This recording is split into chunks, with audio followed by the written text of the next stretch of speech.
Good evening, everyone. Welcome back to So Now You Know. I'm your host, Antonia. For tonight, we have a great show lined up. We have two of the hottest boys out there beating the ground, getting their voices out, creating platforms for people to speak. They are graduates of the Apollo Theater Academy, and I know everyone's familiar with the Apollo. That is a staple in the Harlem community and has been very successful in bringing us most of our wonderful, wonderful entertainers. Some failed at the Apollo and now are wonderful historical figures in our culture. Others have learned from the Apollo and moved on through their careers based on things that they had learned through that experience. So tonight we have two young gentlemen who are going to share their experience through the Apollo Theater Academy. They're going to tell us a little bit about what brought them to the place that they are and the wonderful things that they're doing with the platforms they're creating for our youth. I also want to shout out to Jason Steer, who put us all together. That's my connection to finding Malcolm and Devon tonight.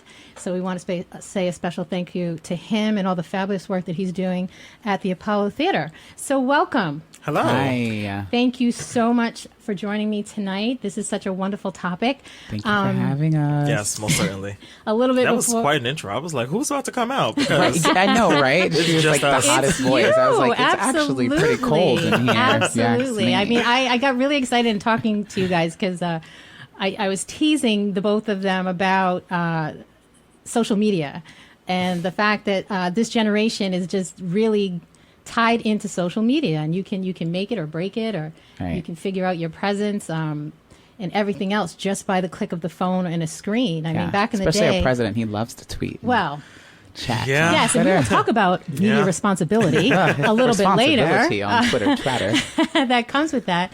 But, you know, when you think about the Apollo back in the day, and it was watching the shows and seeing the big hand come out and then just hearing the phenomenal voices that would take that stage and just platform people's careers. And then even later on, when people made it, they would always flash back to that show at the Apollo where they failed. Yeah. And then they came back and they, you know, kind of proved everybody wrong. So it's just really refreshing to see this generation using social media and the platforms that we're going to talk about tonight to really put stuff out there, right? Yeah. Create a different genre of places that people can go and learn about music, about artistry, and all these great things. But I'm not one of, you know, my generation, like I said, it was all TV. It was what you read in magazines. Magazines we don't have so much these days. Again, Yeah, because everything is on the phone. Everything is on the phone. So I just want to turn it over to you guys and share with us your history, your background. And you're so young, and I'm saying it like this long Right? history. I know, right? And it's all of like 19 and back 24. in the 20s. Right. Back in 2001, Right? a very long time ago. So before I talk about things that you're like, okay, who's that? What was that? I'm going to turn it over to you, Malcolm. Why don't you start? Okay.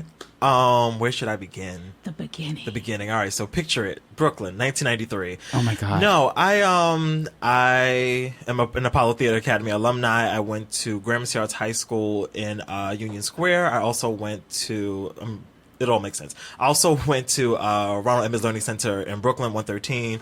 So I've been studying theater since I was about 6 years old. In the sixth grade, not 6 years old.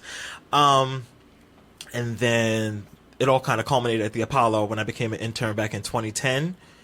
And yeah, now I do a web show on YouTube. I have a podcast. And that's about it. Yeah.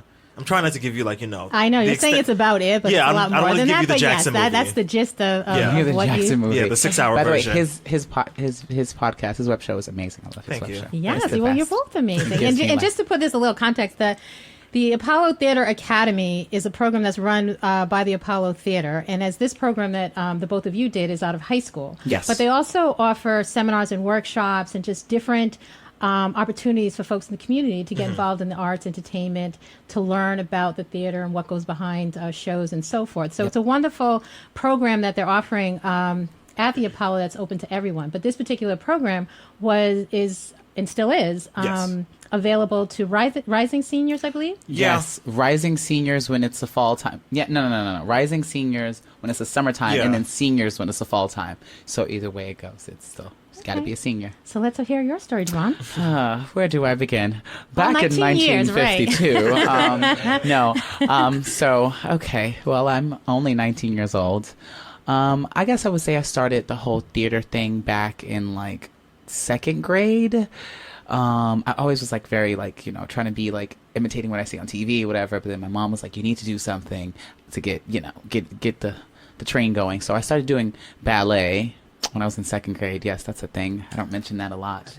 But then, and then when I got to fifth grade, I stopped when in fourth grade because I just got like super like, oh, I don't want to do that. The kids are making fun of me, whatever. So then I started writing. And I started writing like just different things like short story scripts, or like I would try to imitate what a script was and blah, blah. And then I discovered acting in the sixth grade. And then I started acting, and then I was writing. And then in high school, I started doing the showcases. And then that's when I came across the Apollo. And I was a programming intern in the fall of 2014. And then, so basically in the fall internship, they wanted us to do like this mock presentation at the end of our semester thing, and we came up with this program called the Teen Takeover, and it was fake, whatever. And then I guess like a month or two later, correct me if I'm wrong, Jason, if you're listening, the Apollo was like, that's a good idea, let's do that. So then that's when we started the Young Producers Club off of Teen Takeover, and we've been doing Teen Takeover for 3 years now. Yeah, next year is our fourth year. I'm so excited. Before you got information about the internship, what did you guys know about the Apollo, about as far as its history? I mean, then it came on. Do you want to go first? I mean, no, do your thing. Go ahead. I always heard, I always watched the show. I always went. My uncle performed a bunch of times. He was always there. My uncle's Johnny Kemp. He's late. Yeah, I never knew that. I'm so sorry. What? Yeah. I love him so much. I've been thinking about him all day too. Yeah, he was amazing. I miss him so much. But Johnny he used to perform perform to the mic soon. Yeah. He used to perform there. So I went about like 2 times to see him before. And then my mom, she would tell me stories like, I used to dance on amateur night, blah blah. Well, like obviously, Mom, you kind of lost. But she was there. She won with me. That's right. And so that's how I knew about it. And then I would always like go to would always go to amateur night, and especially when Uncle Johnny performed. He performed like 2 times. I would go. So, yeah. Well, I have no famous people in my family that have ever performed at the Apollo, so I don't have any stories to share. Time for the first. Yeah, it was always just a show, like a theater that I knew was super popular, super very much of a staple in Black culture, and that it came on TV too late for me. But yeah, really? It was just always, it was a place that you just always knew. Like I can't think of a day where I did not know what the Apollo was, because it's just that it was too late for you. 1 o'clock in the morning. I used to sneak in and watch SNL. So I would always be like, oh yeah, Apollo coming on after. So like, I'd be like, oh my God, if I get caught, it's over. No, I have to take a nap before Apollo. But they're both talking about it. Like back in our day, if you missed it, you missed it because you couldn't tape it, right? You had to see a rerun. My aunt taught me that tape trick. Well, no, I mean, at the time that the show went, I was watching it in the early 2000s, so I guess it was tapeable then. Okay. But yeah, it was tapeable. I used to tape SNL and hide it from my mom. So what brought you to finally applying? So in either of your high schools, was there a point person in school that really supported you and served as a mentor? Because I don't know if you would normally have known that this was available to go to. Nope. So for me, it was really weird because shout out to my high school teacher, Simeon Baresh, because he found out, I think a year before. So he found out when I was a junior. He told me about it, and I went through the whole tried to go through the whole process, and later found out that you had to be a senior. So it was that whole year of kind of waiting again for the next go round. Mm-hmm. But he was the whole reason why I found out about it. If it wasn't for him, I would have had no idea about it. So yeah. For me, it was the same thing in high school. First day of school, I will never forget. First day of senior year, and everybody was acting like, we grown, yeah, whatever. And then they decided to give out the flyers for it, and I went straight to the guidance counselor's office. I did skip my first period of that year to do that, and I mean it was worth it. But I did it. I did it that first day, and that interview was. Did you do a group interview? Yes. Yeah. Oh my God. That was the most pressure I've ever been under. It was ridiculous. It was my first group interview. Do you remember the type of questions that they asked you? They asked us to put together a show at the Apollo. Wow. Bring somebody back from the dead or something like that, and like one of the Apollo legends. And like my concert was like the most like unrealistic yet realistic concert. It was headlined by Whitney Houston and Michael Jackson. Okay. Oh, all lit. right. That was a really great You know concert. what's so crazy? That just goes to show like the small difference in age between us. Because when I entered the Apollo, Whitney Houston was not even dead yet. So Yeah, wow. So yeah, that's horrible. Life moves really You are fast. old. Yeah, whatever. You might. Jeez, Yeah. I remember when Dust. Whitney Houston came out. Like 84, Yes. great year. Yes, I was in high I wish school. I wish I was alive She during was that time. phenomenal. She was Yeah, phenomenal. the GOAT. The So GOAT. what is your point of reference when you talk about history or people that actors, entertainers that inspire you? When you were in high, who was your inspiration? My inspirations. Well, of course, the whole SNL movement, that was kind of an inspiration for me, but on a more serious note, because I had Uncle Johnny, and then I had my cousin Sanaa, who was doing acting, and like she's still doing her thing So now. now who? Oh God, Lathan. Are you Malcolm. serious? Why are you right? holding He's all this name dropping. information? Yeah. What? Because I don't By really the end like of to this- say it. by the because end of it's this, just he'll, like, you know. Yeah, it's like I'm actually the son of Barack Obama. It's like, of course you are. Like, what? All right, well, my father Barack, he Denzel inspired and me I once go he way became the back. first Yeah, black what? right? No, but I got my inspiration from that. I will always be around her and her mom, and we would always like do New Year's Eve together, and I would like try to show out for her because I knew who she was. So those were like my inspirations. And then a huge inspiration, he wasn't even like an actor or anything, but my grandfather was a huge inspiration for me. He is a veteran of World War II, which is like God a bless. lot. And then he was a chef, which I was like, okay. Like he just did a lot of things. And his strive was like great. He was like, he was known in Hamilton Heights in Harlem, and like he was always present. And yeah, he was like kind of a historian almost. Yeah. So Yeah, my inspiration, I think probably my biggest inspiration has been too involved in too much mess recently. But Bill Cosby and The Cosby Show was really like a driving force for me, Okay. like in my childhood. Of course now, with, said news, it becomes Super a little bit scared. more difficult, to say that. To say that name. but just say it. I mean, Yeah. like you got to separate the art from the artist. I always Well, say that. I think it's interesting because when you do talk about people in Bill Cosby and what people do that, right? They Yeah. separate the work that he has done and where he brought black folks in the business. Yeah. They separate that from what he did. Yeah. from Like the criminal artist is a part of totally it. different person, Which but is the art that he interesting put that our out there community was does amazing. that as Yeah. opposed to other folks. So I'm a little bit on the fence, and we're not going to divert. Yeah, into no, you that's have why I don't people wanna like dig too. R. Kelly and other people. And Yeah. at Oh, one my point, God. you got to say These names are making me dizzy. Okay, I'm so looking we're at going to go them. back. But yes, we'll let Bill Cosby so was a R. good Kelly inspiration was for a lot of people. a big inspiration. You said R. Kelly? Sorry, not R. Kelly. Okay, Oh, sorry. okay, don't touch me. Jesus, Ah. Jesus. Bill Cosby. But another big inspiration to me was a woman named Mara Brock-Akil. I'm not sure if you're familiar. Mara with- Brock-Akil is Yeah. the greatest of all time. That's So, the inspiration to wow. She okay, cool, you so got she that is part. the creator of Girlfriends, writer, The Game. The Game, Being Mary Being Mary Jane. Jane. But I was always a reader growing up. Like, I always just remember like reading a lot of stuff. And one of the things I always used to love to read, which is so weird, but was TV credits.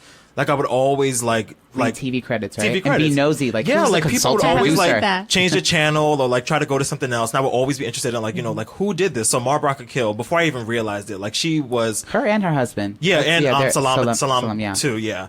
But yeah, the two of them are like really like driving forces in my life, and I realized that more as I've gotten older. But I remember even being young, like, And that's who so is this? that's Who so is these weird that people? he says that because you say you're born. How old are you, Mark? I'm 24. Okay, really? Now- 1924. Okay. Yeah, but he's 24, and Mara Brock-Akil was such an inspiration to you, and she's just now like becoming like a thing, Like a household name, like, Yeah, giving the like credit she just deserves. now. And I knew who she was when I was younger because Yeah. Girlfriends was another show that I used to sneak and watch. Yeah, so All right, we're going to come back to that and talk a little bit about sneaking and watching stuff.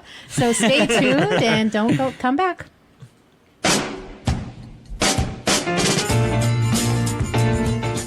You're listening to the Talking Alternative Network.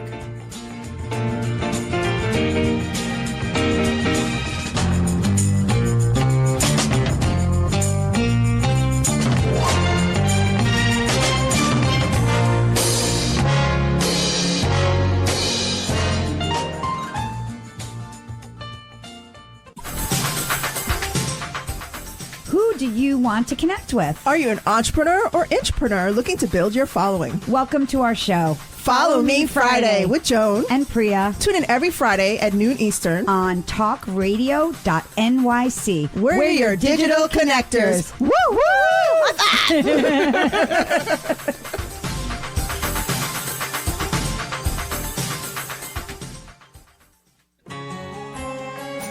Talking Alternative Radio, 24 hours a day.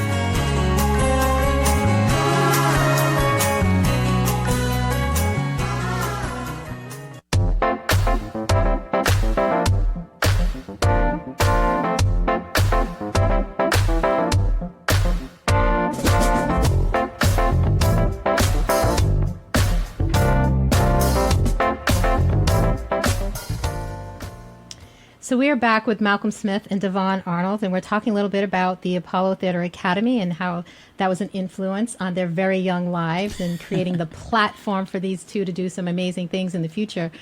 So we were just talking about inspiration, mentors that have supported you guys through your careers so far. Mm-hmm. So let's talk a little bit about the stuff that you've been doing in the past and you've been involved in. Awesome. We've heard theater, we've heard about so. Talk a little bit about those things and how those are. I think you guys are still young, so it's creating what's eventually going to be the stuff that you guys are going to create amazing things. But what for now are you guys doing? Oh, you want to go first? Well, right now, what I'm doing, I'm still doing Young Producers Club, and we just started the Young Alumni Club, which is like the leadership of the whole thing. So I'm doing that, and then I'm doing my show Nightcap, which is on Manhattan Neighborhood Network, with my co-host Beverly. We've been doing that for 2 years. Starting next month, it'll be 2 years. Oh. And next year, we're going into season 3, so praise God. Won't he do it? Won't he do it all the time when you need it? And I'm doing that, and I'm starting a YouTube channel. It comes out Friday, October 27th, so I'm so excited for that, because that is something that I wasn't fond of the idea at first, but I felt like creatively, for me to express myself, it seemed like a nice place to do it. So I'm doing that, and then my goal at the end of the year is to finish my first screenplay, because I never wrote a full one. I wrote like 32 pages really? of a first one. Yeah. We'll talk. Okay. Why? Yeah. Okay, we'll talk. Yeah. I'm serious. Okay, cool. So as for me, outside of like Devon, I work at the Apollo. I have a YouTube channel called Still Diverted, where we discuss pop culture, entertainment news, all of the trending topics of the world. I also have a podcast called Fully Loaded. And then the reason why I mentioned that to Devon just now is because I have a film production company called For Art's Sake 125, and we are actually going into our second year of being together. So I say that to you. So because, here we go. Yes, we can. Because I've written pilots. Make I some just things want to say happen. I Pilots. created this, though. Oh, Yes. okay. Remember You when we're kinda getting did, because awards when we and talk, you're we excited only about talk- it? Yes. You're going to say, the brainchild where it really created was when I was, so now you know, with Antonia. Of course. That's where we Yes. had this Of idea. course. She's fully responsible Because for when this. we're I'll together, dedicate we this only award talk, to we her. only She talk could be about here like tonight, but in her honor. right. We only talk about the events that we produce, and then we like joke around about other But stuff. this is so fantastic that you guys are having this conversation. And I think it's interesting, and as we were talking before, about what technology has done in creating a platform for people to do the YouTubes, to do the podcasts. Yeah. So what do you think, talk about your responsibility, I guess, to yourself in doing the work that you're doing. Like you're talking about a screenplay, you're talking about your podcast. Like how do you develop what it is that you want to do? In terms of the screenplay, do you want me to be direct about it? Like I feel like so much has happened in my short little time I've been here that it was just all inside and needed to come out. And then as I progressed as a writer, because I've been writing since I was like 9 years old, so it's been a good like 10 years since I've been doing it. So I think I'm getting better and better. And I felt like with everything going on in the world, you need to laugh, and you also need to be straightforward in terms of like, if everybody's going to be watching this movie and paying to see this movie, it needs to be a gift to them, or it just needs to be a story that's actually realistic. So the screenplay that I'm actually working on is like kind of based, the main character is kind of based off of me, but it's still a made up story, but I still put elements in there where I know that people relate to, and I know that what's going on in the social climate, and yeah. So when you're drawing that energy through your own personal experiences. Yeah. What are you putting in context to stuff that you see like on the screen or plays that you have gone to? You mean like the relation between the two? Yeah, like what do you see out there that has been done that you're like, you know what, I want to do that. I want to do that. Because as we said there's- before, if we look back at my generation and coming up, we didn't have the same exposure that you guys have, right? Yeah. To just get on the internet and see this wide spectrum of I plays feel like- and so forth. I Where it feel was like just what you saw, what was been going on. These last, I want to say, like 2-3 years of filmmaking, like with movies like Get Out, Girls Trip, those two movies were my favorite of this year, just simply because they just had messages that were. You came to the movie to see Get Out because it was like a horror movie. But then when you got in there, the message was like, oh my God. And then with Girls Trip, like, yeah, it was like this funny, but they were so wild, but it was so true because it was like this moral of friendship and this moral of this black girl magic in a sense. It's not always shown. It was shown in Girlfriends, but Girlfriends was always like, underrated in a sense. It wasn't like Friends. It should have been like Friends, Right. but people didn't get to see that. Or like, even now, since I was younger, I will always watch Will and Grace. I will always watch repeats, same old episodes. And I feel like Will and Grace was ahead of its time, and that's always been an inspiration because they spoke about things that were not on the other popular shows at the time, like Frasier and all that extra, I feel like Will and Grace outshine because, So what do you think about when they come back? Because Will and Grace has now come back. And it came right back with the same exact... right? The first episode, I was like, Yeah. they went there. They went there. That I didn't see that on any other show on network television except for Blackish. Nobody was like putting on the pen and paper what is going on in a comedic way with the whole Donald Trump episode. That was Yes, that was I the do, best. yeah. That was the best idea ever. Like, why not come back with that? Yeah. What do you think? What was the question? I feel like we diverted so much. Yeah, no, it's fine. We still diverted. Yes, right. The inspiration. So similar to what Devon was saying, a lot of my inspiration to create just comes from funny or joy, just because there's always something going on, whether it's like the real, like the actual world, your personal life. There's always just something to going be. on, yeah. What'd you say? No, I was agreeing with you. Oh yeah, so there's always something to be like upset or displeased about. So I think, I know at least for me and my co-host Kenya, when we like do the show, like it's always, well, the intention was always like, let's make this fun. Like where's the laughs, where's the jokes? Like we just want to make this fun for people. But then when things happen in the world and we deal with incidents like the Trayvon Martins and the Sandra Blands, and it makes it a little bit more difficult to come in and talk and kiki to people, and then it's just like, well, there's like, Ferguson is on fire, or there's riots and insert said place. So I think a part of the responsibility comes with knowing your audience and then still being true to you. So when we come in and we do the show, if there's a day where we're in a great mood and we're going to talk about, this is going to sound so bad, but if we're going to talk about Kevin Hart cheating on his wife, or something that's not to say trivial, but it's not affecting foreign policy, or it's not a super serious thing, then we talk about it. But then there's other days where we come in and there's 3 people that have been shot by police officers over the past week. We're like, okay, we can't come in here and just talk about the new Beyonce album. You guys handle it well. They handle it so well. Even with when y'all talked about the whole take a knee controversy, I was just like, I love how they like to slide it in there and not make it too serious. Like I'm watching Eyewitness News, Yeah. I think at some point, mainstream media is going to have to compete somewhat, right? Oh, it already is. And I see that they are, because I always wonder about this, because everyone needs a place, like you said. There's always an appropriate time and place to talk about things. But when you're on the internet, when you're on social media, and especially this generation wants to know everything right now. Yeah. We want to debate it. We want to talk about it. We're about not it. going to ignore it. We're not waiting till next week, till it's on somebody's agenda. We just want to talk about it right now. And I think, kind of segueing into something else, I think the thing about being a creative of color is that sometimes you feel, and we've gotten comments like this on our own channel, just because we're so focused on like, let's make this fun, let's make this lighthearted.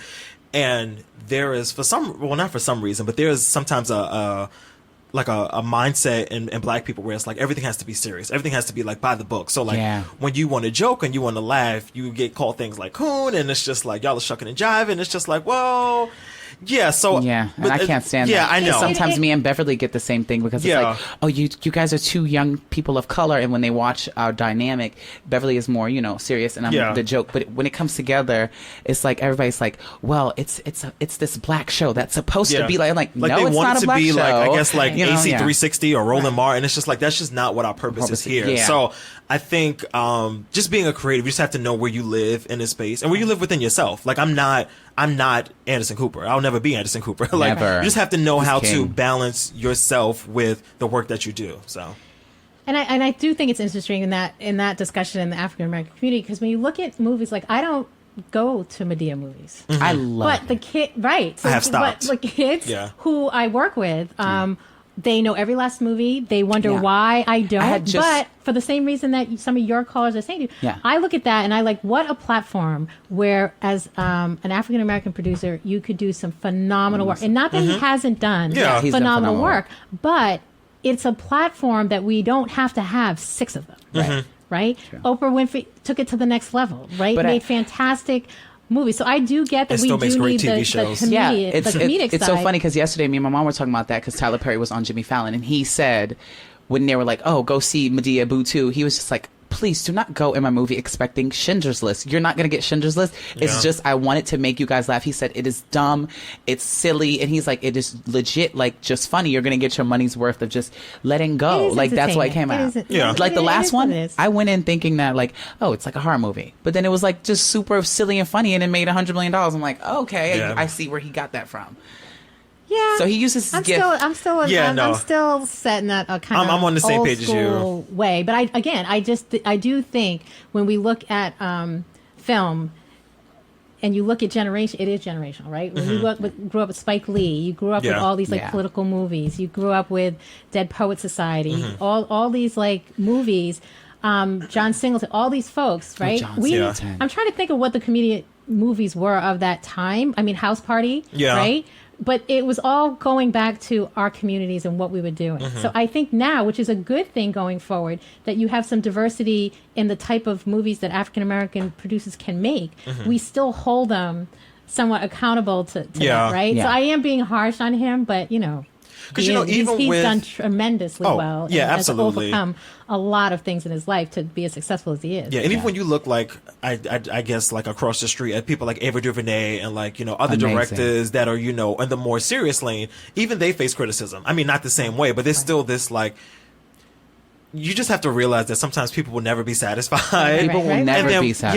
yeah, when you're able to sleep on that like comfortably, like it makes life so much easier. I feel like Ava is perfect, and she's she's if you've never everything. seen Queen Sugar, go home and watch Queen Sugar. It is So one of the good. greatest shows of Oh all my time. gosh. And it's like she still gets backlash. I'm like, did you not see that? Yeah.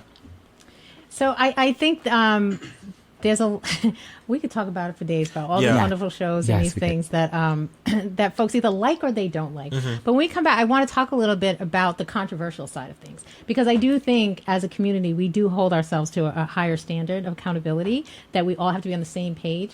And I'm interested to know how you guys are dealing with the knee and everything else in your generation on your podcast, because for older folks, it's always this conversation of am I for it or against it? Am I for Trump or not Trump? But I think younger kids, it's like, whatever. I have my opinion. You have my opinion. We're going to debate it, and then we're going to keep it We're moving. moving on, yeah. So we'll talk a little bit about that, more into what you guys are doing. Okay. Good stuff. Yeah. You're listening to the Talking Alternative Network.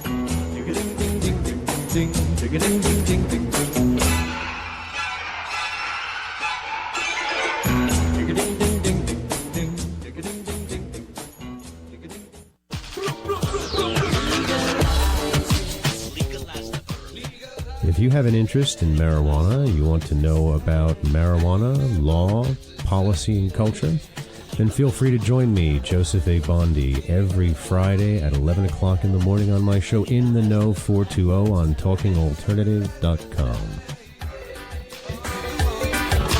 Legalize the herb to continue to resist the passage of this necessary legislation.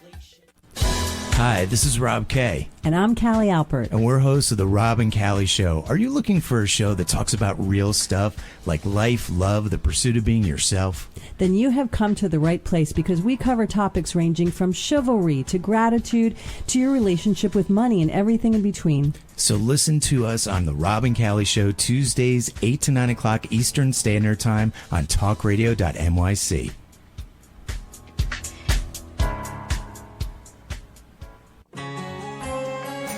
Talking Alternative Radio, 24 hours a day.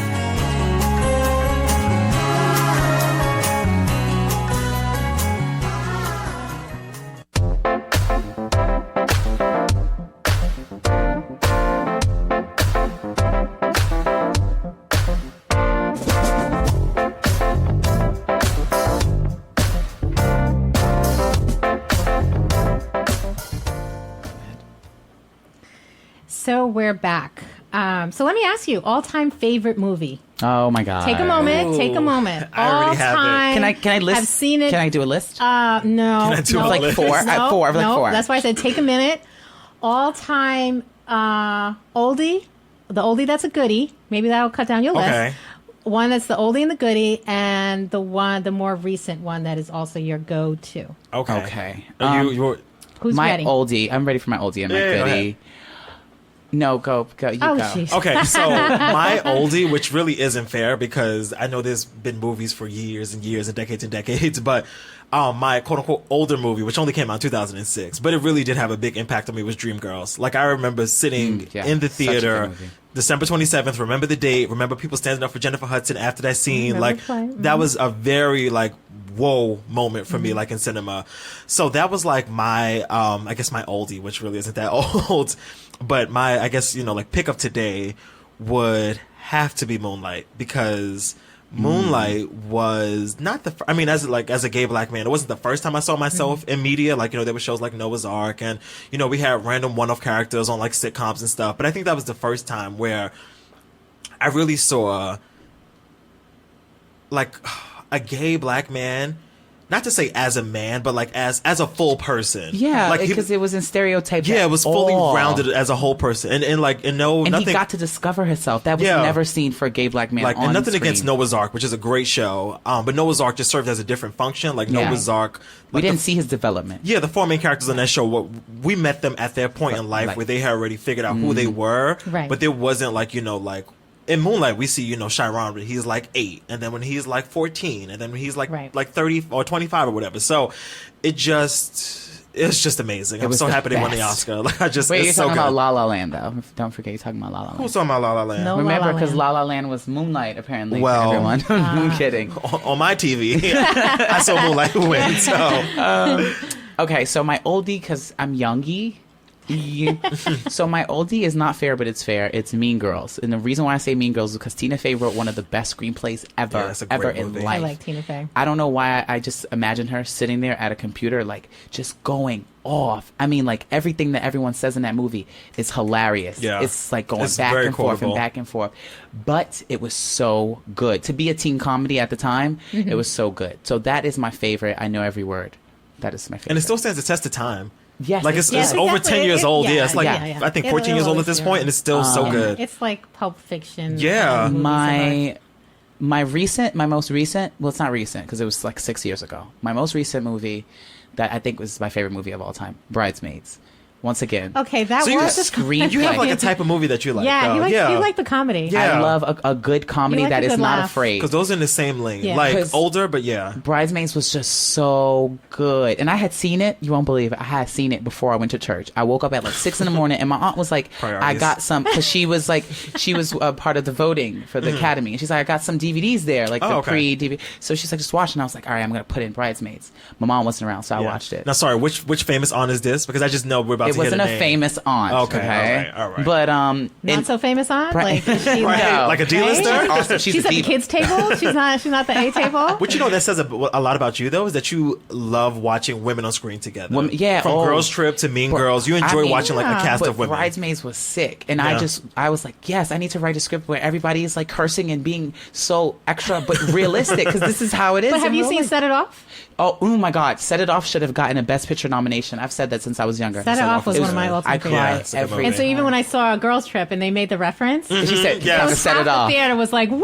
First of like, all, everyone knew the reference. I felt that she so made. slow because obviously I knew that Jada and like Queen were both in Set It Off. I didn't even put two and two together when watching Girls Trips. When they made the reference, I was like, oh my God, right, this right? is right. Yes, Did not even think about And it. the wigs and everything, and the glasses. Yeah. Jada had on the glasses that she Yeah. had on in the movie. Yeah. That was a very good movie. Yeah. That was a really good movie. That Yeah. Shout out Malcolm D. Lee. Malcolm D. Lee is another good black director. He's Malcolm D. amazing. Lee, Kenya Barris. There's just so many. I just love that there's so many like people in this space now that we can appreciate and love up on. So And it's good that we have it. I think Yeah. it's, Yeah. it's good that we have it. So, what do we think about our community and the communities that we're coming in, especially here in New York, with so much diversity around us? What do you feel is your commitment to the community? It's we have great programs like the Apollo, and obviously those are folks in the past that have kept that going. What do you see as your commitment back to the community and the work that you're doing?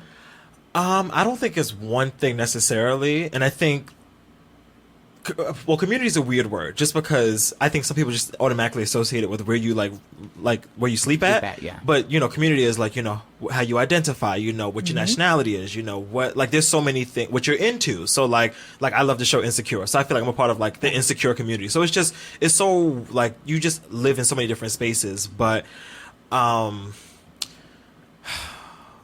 would have to say probably normalizing things that aren't normal, which sounds kind of weird, but like, yeah, because New York people would, if you think about other parts of the country, New York is not normal. Yeah, exactly. Right? We're like the outcasts. Yeah, sitting here on the East Coast. But like I was saying, like before, even the show like Insecure, like, love Insecure. It's such a great show, and I think what's so great about it, and Issa Rae has said this herself, is that the people that we've seen on TV, like the black women we've seen on TV in like the past 5 years, have been like phenomenal women. Like, Olivia Pope, and everybody's just like this driving force. Yeah. And what I love about Insecure is that Issa's character is flawed, but she's just a regular person. I feel like sometimes we don't get a chance to be regular. Right. So like, like I said, like black people sometimes don't get to have fun. I think it's just I want my let loose. Yeah, I feel like I just want to normalize things that aren't quote unquote normal, which sounds weird, but yes. I get it. For me, I feel the same.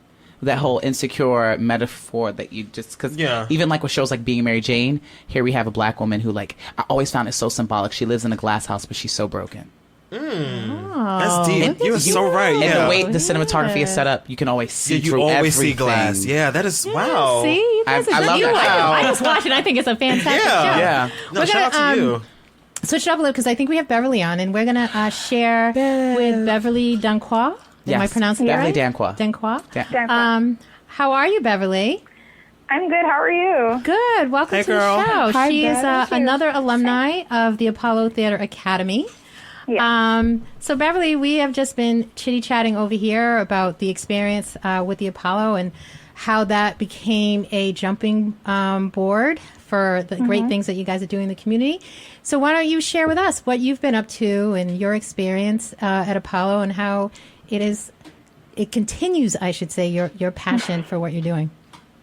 Yeah, so when I got involved with the Apollo Theater when I was a senior in high school, I was already one of those high school students who were involved in like everything journalism related. So the Apollo Theater was kind of just like my introduction into entertainment as opposed to just journalism. So when I first became familiar with the Apollo, I had done a program at NYU called the NYU Urban Journalism Workshop, where I won an award for the most enterprising reporter. And then I was with the New York Association of Black Journalists for about 2 years. I was the editor-in-chief of my high school newspaper. Like, I was doing just a bunch of journalism-related things in high school while I was at the Apollo.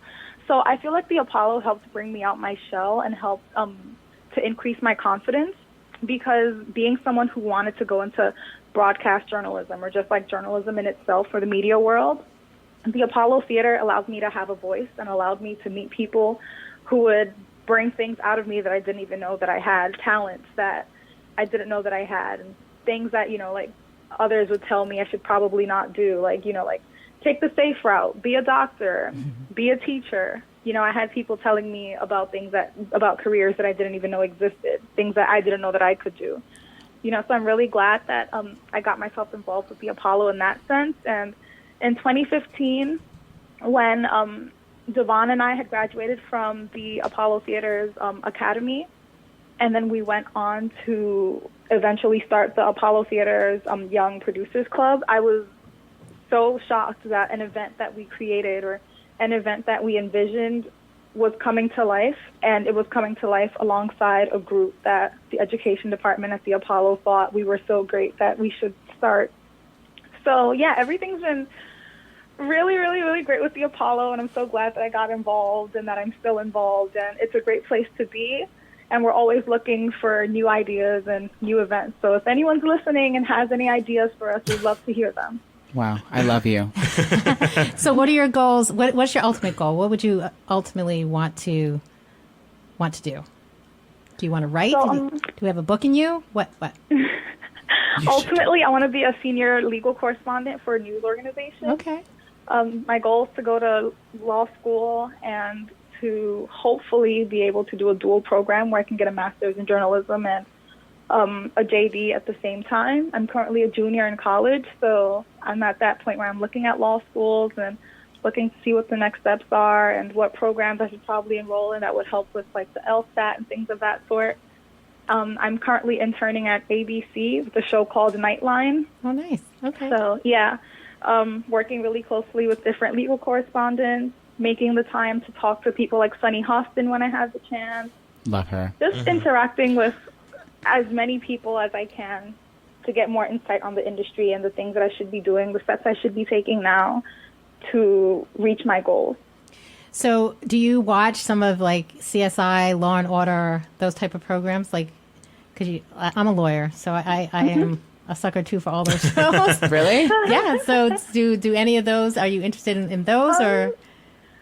I didn't come to want to do law because of like those shows. I was a criminal but defense I do attorney, so that's why I really came like to want to do law when last semester, the spring semester, 2017, I interned at CNN, and while I was there, the whole travel ban was going on, and like it took a huge toll on me because I'm from a family of immigrants. My parents came here in like the 80s, I believe.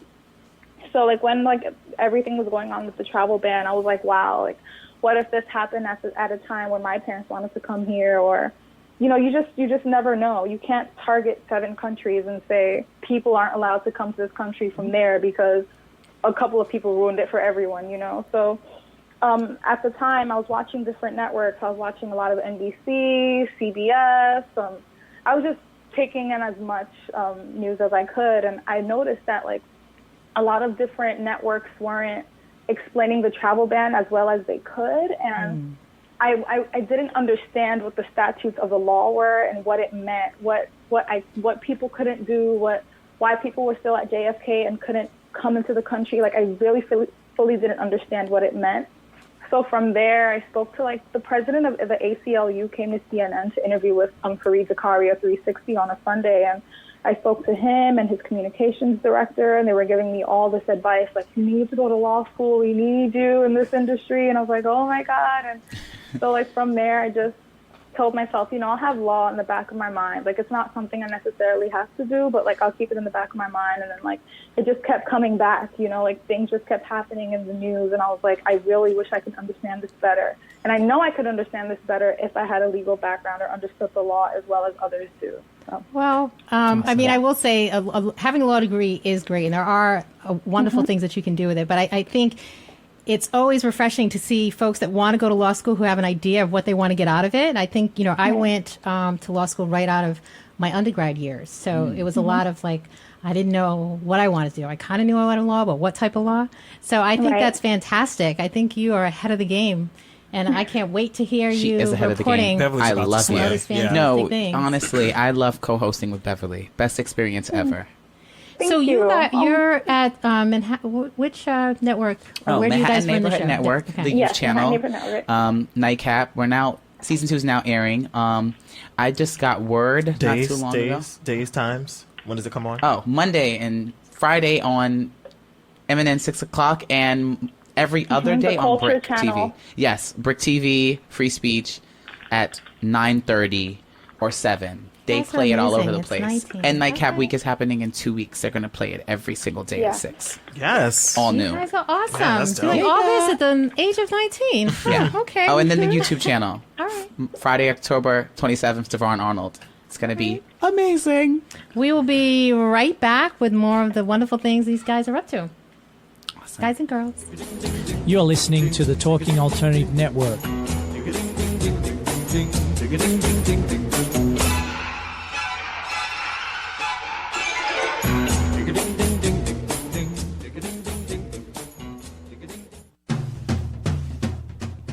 Are you into comics, movies, and pop culture at large? What about music and TV? Then you're in for a treat. This is Michael Dolce, your host on TalkingAlternative.com. I've been professionally writing comic books, screenplays, and music articles for almost 15 years. Catch my show, Secrets of the Sire, at its new primetime slot, Wednesdays, 8 p.m. Eastern Time, and get the inside scoop on the pop culture universe you love to talk about. For more info, go to secretsofthesire.com.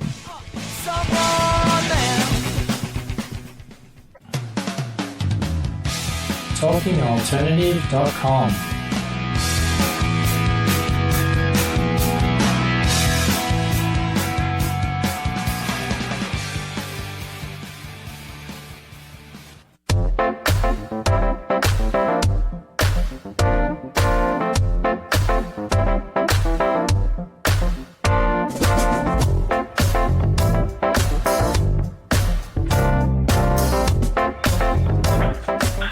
So, Beverly, I'm going to put a question to you that I put to Malcolm and Devon, and I'm going to give you a couple of seconds to think about it. What is your what was it, oldie and a goodie? Right? Oldie and a goodie. An oldie and a goodie, and then what is one of your all-time favorite movies? Okay, what's my all-time favorite goodie? Oldie but a goodie. I know oldie is relative to you, but it's a kids movie. that are on the younger than 25. But Okay.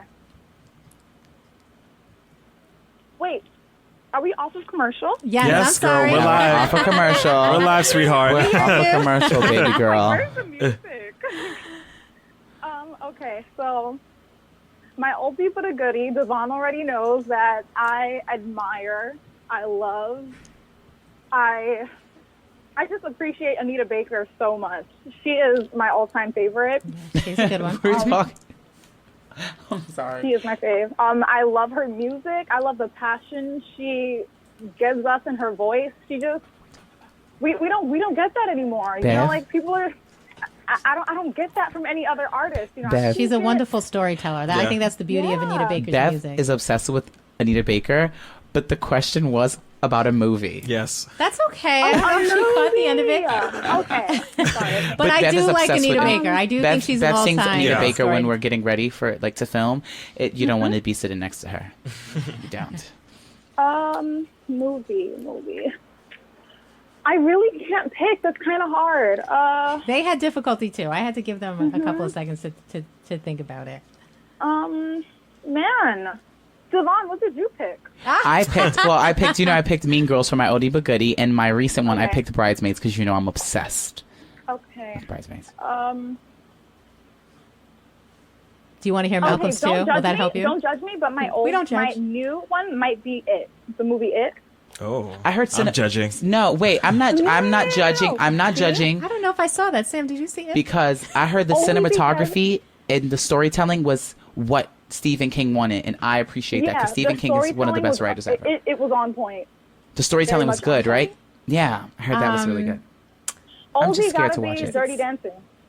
Okay. Dirty Dancing. Oh, I saw Patrick that. Swayze. Yeah. I was married to him once in a dream. Now that I saw. Didn't they remake that though? They did. They a did couple on of years ABC, ago. and they Let's not remade it talk about on it. ABC Yeah. like 2 months I ago. saw the real one. It started 5 minutes later. I was like, this is horrendous. They're going to try to fit this in 2 hours on ABC, and it's going to be bad. And it was. I didn't finish watching it. Yeah, I didn't watch it. Sorry. I'm sorry. Whoever is listening that was in that movie. It was bad. It's the name of the game. They tried. Yeah. Sorry, ABC. We'll give them, Tell your friends at ABC I said I'm sorry, but don't do it again. We'll give them an Okay. Yes. I didn't like it either. So as we were just talking a little bit about now with the climate of what the country's in, and with through our presidency, and then we have all the storms, the hurricanes, the flooding, and everything that's going on. What do you guys, as a pulse in the community and working with the different ways that you guys are doing your shows, what is the sense that we get from the community of this generation? What are they thinking about? Of what's just going on? The times of. It's exhausting. It is exhausting. It's almost weird to say because I feel like, between the three of us, I think we've only been alive for maybe three or maybe like 4 presidencies, but ideally I think 5 presidencies, but only 3 that we presidents. remember. I was going to say, who do you remember? Yeah, but we most only of? remember 3. It's Right. like Clinton, Bush, and then Obama. I was a nosy kid, so I remember Bill Clinton. Yeah, well, yeah. Unfortunately, I can't find anything more. It's just exhausting. Like, it's just like there's so much more that could be happening and that should be being talked about and like being talked about the correct way. But it's just like I want to get on Twitter and attack Jamel Hill, and it's like there's just all these like things where it's just like you could be doing so much more, but you're doing so much less. And I think it's a big disconnect because, as I say, my generation, not everybody is on Twitter, Snapchat, all these things that you guys communicate on intensively all day. Yes, We don't do I love that. So Snapchat. we are just hearing network. We're just hearing what we hear on the radio, or we're hearing what we hear from our friends. Yeah. And that's Right. very limited information, as opposed to your generation that is looking at this all day long. You're talking about it on YouTube. You're texting it. You're doing all these things on Facebook and Instagram. Half the stuff that I didn't do, but you're having that fuller conversation, right? From all the different angles, hearing it from all different places. So I always wonder about where that gap is, where that drops off. Yeah. Yeah. But it's angry. I think a lot of us are angry. Were you going to say something, Beverly? Yeah. Yes, I would say this is like the perfect time to be working in news. Like, I couldn't think of a better time to work in news, except for maybe in the spring. The spring was a really good time. With the whole travel ban, it was insane. But right now, it's a really good time. There's so much going on. But which never network a would you dull say? News day. Which network would you is a say is bad giving thing? the best? Oh, ABC. You think ABC Why didn't is she the most say that? objective? Are you there right Objective? now? Are you there right now and they're standing over you? That's why you have to say ABC? Honestly, though, I do think so. Okay. In comparison to others, yes. I love ABC. ABC does a pretty good job. Yeah. Yeah. In comparison to the ones I know, the mainstream ones I know. If we're talking Especially- about, like, like the Especially because I feel like NBCs and the- ABC still like incorporates ABC News still has they do it in different ways. Like with The View, I feel like The View is I didn't notice that The View is actually like an ABC News program. Am I right, Beverly? It right? is, uh-huh. So Yeah. what's It wasn't so always like amazing that. about that is that now they really I love have that to they talk can about watch it. all this. Yeah. Yeah. I've been loving The View ever since Barbara. Bring Barbara back. Barbara Wawa. You think so? Yeah, that's my Yeah, girl. I could do Holla without Barbara. at your But girl, that was the Barbara. golden era of The View, though, when it was Barbara, Sherry, Whoopi, Joy, and An Elizabeth. old girl. What about? Oh yeah, Elizabeth. That was Because she used to get chewed that was up the golden like, era. like a chew Yeah. toy. I used to love I'm here to Elizabeth. talk about The getting View, chewed up. though. But as long Yeah, as we're talking right. daytime TV, as long as we're talking But daytime, I I think will what you chime in. appreciate about it is that it was a debate, right? Yes. You were able to And that's see what I several appreciate. different voices over different generations, Yeah. from different perspectives, religion, and so forth, all at the table having a conversation. Yeah. But the sad thing about it is the way that it kind of got disbanded was when one went really south, right? And folks didn't agree, and Yeah. then it kind of lost a little bit of it. So what's our goal for the summer? What are the different projects that you guys are going to be working on this summer? Oh, like This next upcoming summer? We just finished the summer. By next summer. Okay. What are we Okay. working on? Ooh. Ooh, So scared to go I first, know we Marco. have to think forward. Yeah, I think Plan ahead. right. I think besides all of us working on like our individual projects, we have like a really exciting Apollo YPC season coming up. So, every January we do Day of Service on Martin Luther King Day. So we're in the Iconic. process of planning that. We have an event called Harlem Cultural Connect, which is a space for young millennials to come, network, exchange information, bounce ideas off each other. That's in March. And like Devon was saying earlier, we have Teen Takeover, which is every July. It's everything to me. Yes, which is My a baby. really great event, especially because there's not a whole lot of places where teenagers can go in New York City, like And network. Yeah, and network and just have a good time, and not. Anyway, it's just a great So is space. it just open to Harlem, or is it all throughout the borough? No, everywhere? I mean honestly, from anywhere. All Yeah, throughout, you can yeah. come from all over. So yeah, that's just what we're doing as a whole as the Apollo. You can go to apollotheater.org and click on the education tab, and it'll have all the information there. But for our individual stuff, I'll throw it to Bev. She can go first. Yes. Yeah, so Staten Islanders, New York might not accept you, but the Apollo will. Come on over. I can't stand you, Bev. You're gonna say goals, Bev? Yeah, my goals. So I'm studying abroad next semester. I'm going to 3 different countries in Europe. I'm going to Italy, France, and Ireland. And then I'm going to take like weekend trips to like visit family in other parts of Europe. So I guess my goal is really just to unwind and be 20, not be so hard on myself. I work need a really redo. hard, and I'm Beverly, I'm gonna miss you That's so much. amazing. That is amazing. Kind of unwind and learn a little bit and not take myself too seriously, because everyone who knows me knows that I'm always like very like fast paced, moving. What's next? What am I doing next? I have You're work to do. so ready. You're gonna be ready for law Take it school. easy for these Yeah. next 5 months and learn a little bit about myself, learn about what's out there. Good for you. Yeah. That sounds awesome. For me, of course, make sure everything is successful in the next YPC season. But also, I want to take Nightcap to a whole nother level, and we're working on that right now, especially before she goes away. Don't say that. They won't get the joke. But especially before Beverly goes away, we really want to just make it just bigger than it has already been. And then also for me personally, finish that screenplay. I really do want to get in touch with a production company or just pitch my idea, because I have a pilot sitting at home in my notebook, and I have the screenplay that is the funniest thing I've ever wrote. So I really want to get that out there and, you know, do some acting auditions, get a role. I have in my head, okay? Picture this. I have a dream role on Empire, right?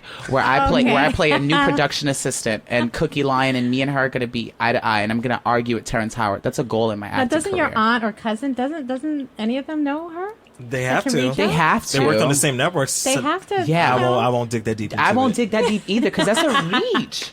Yeah. You never know. But that's You a never know goal. in this No, industry, my mom right? finds it funny. That's a goal in my acting career. I want to have an argument scene with either Will Smith or Terrence Howard, because they get really angry, and I really want to be in that space with them. So as we wrap this up, I want you guys to just give a shout out to the kids that are in high school, because I know a lot of you, you know, you all did the internship out of your high school years. Yes. And please apply, guys, if you're listening. Please apply. What advice would you give to, you know, the freshman, the sophomore who doesn't quite know? Just real quick, what advice would you give to kids that are thinking about it? Focus.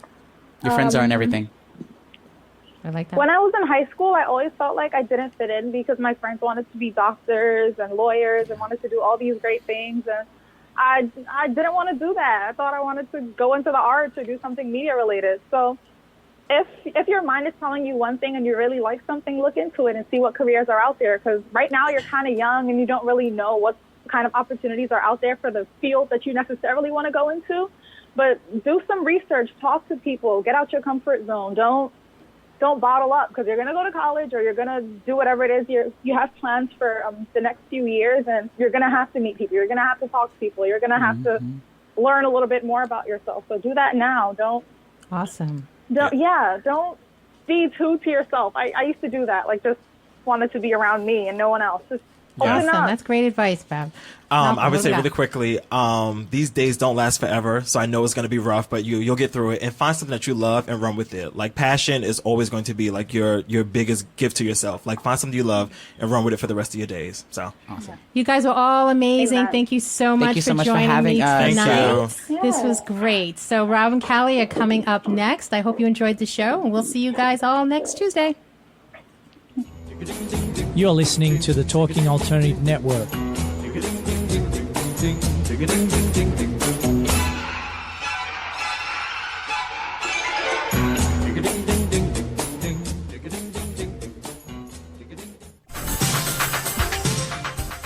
Who do you want to connect with? Are you an entrepreneur or intrapreneur looking to build your following? Welcome to our show. Follow Me Friday with Joan and Priya. Tune in every Friday at noon Eastern on talkradio.nyc. We're your digital connectors. Woo woo! What's that?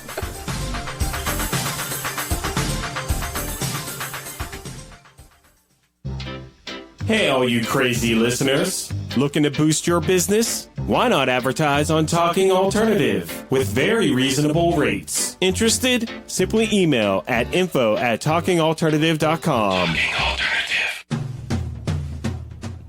Are you into comics, movies, and pop culture at large? What about music and TV? Then you're in for a treat. This is Michael Dolce, your host on TalkingAlternative.com. I've been professionally writing comic books, screenplays, and music articles for almost 15 years. Catch my show, Secrets of the Sire, at its new primetime slot, Wednesdays, 8 p.m. Eastern Time, and get the inside scoop on the pop culture universe you love to talk about. For more info, go to secretsofthesire.com.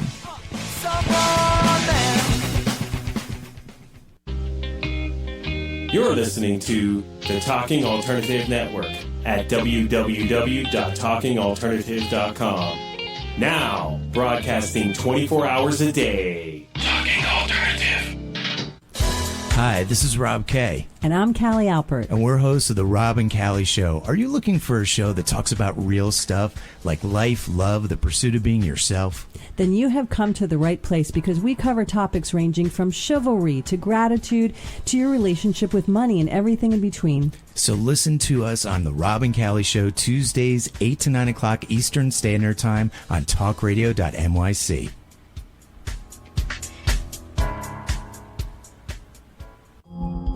Are you a conscious co-creator?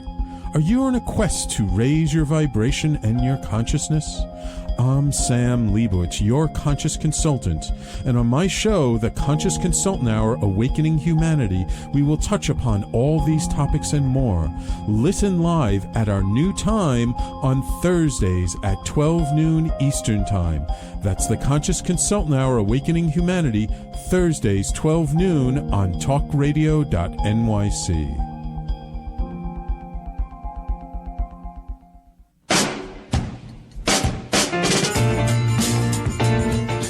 You're listening to the Talking Alternative Network.